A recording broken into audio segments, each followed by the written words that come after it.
తో పాటు పేషెన్స్ కూడా ఉండాలి. నన్ను చూడండి, పేషెన్స్ గా ప్రశాంత్ మీద ఫోకస్ పెట్టాను.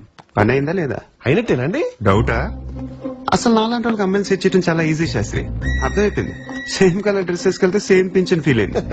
ఆల్తో వెళ్తే పాటలు పాడిస్తే ఫ్లాట్ అయిపోయింది. అదేం కాదులేండి, you both are made for each other. ఏ శాస్త్రి, మనం సరదాగా ఫ్రాంక్ గా మాట్లాడుకున్నాం. దాని ఫ్యాషన్ టెక్నాలజీకి మన పోలీస్ డిపార్ట్మెంట్ అట్ట సెట్ అవుతాయి. ఏదో బిగినింగ్ ఎంకరేజ్ చేసినట్టు ఉండాలి, తర్వాత తొక్కే. ఇప్పుడు అలా అంటారు కానీ వెళ్ళాక మీరే దగ్గర నుండి తీసుకెళ్తారు చూడండి. ఏంటి తీసుకెళ్లేది? కాళ్ళు ఎరగొట్టి ఇంట్లో కూర్చోబెడతాను.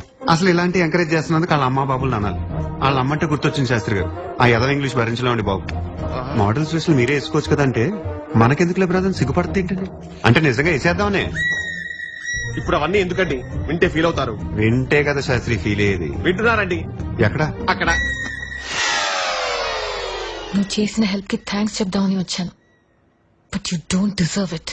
నువ్వేంటో ఎలాంటి వాడివో ఇప్పుడు నాకు బాగా అర్థమైంది. ఇటు చూడు, అమ్మాయిలు 2 టైప్స్ ఉంటారు.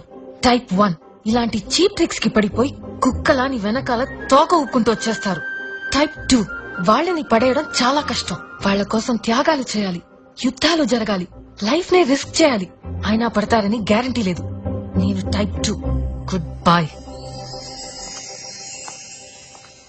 ఇది ఎప్పుడు వచ్చిందండి? మీరు అమ్మాయిలు పడేయడం చాలా ఈజీ అన్నప్పుడే వచ్చారండి. చెప్పొచ్చు కదా. ఆ అమ్మాయి చూస్తుంటే ఎలా చెప్పమంటారండి? కింద నుంచి కాల్చుకోవచ్చు కదా. ఐడియా రాలేదండి.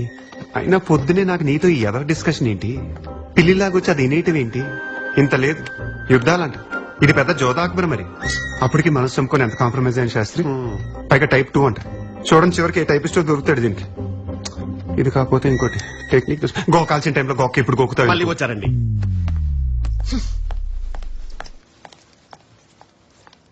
కట్టేపోయినట్టుగా. మరి అంత నోట్ దూరుంటే ఎవరు మాత్రం ఏం చేస్తారు చెప్పండి? సఫర్ అయింది నేనే కదా.